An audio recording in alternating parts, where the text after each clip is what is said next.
আজকে রাইস কুকারে মুগরির মাংস আলু দিয়ে ঝোল বানিয়েছি, খুবই মজার হয়েছে, দারুণ হয়েছে খেতে। একটা বলে দিয়ে দিলাম খাঁটি সরিষার তেল, দিয়ে দিলাম পেঁয়াজ কুচি, দিয়ে বাদামি কালার করে ভেজে নিব। অনবরত নেড়ে চেড়ে বাদামি কালার করে ভেজে নিলাম।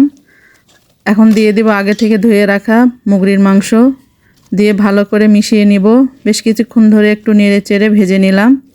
এখন মশলা অ্যাড করে দিব।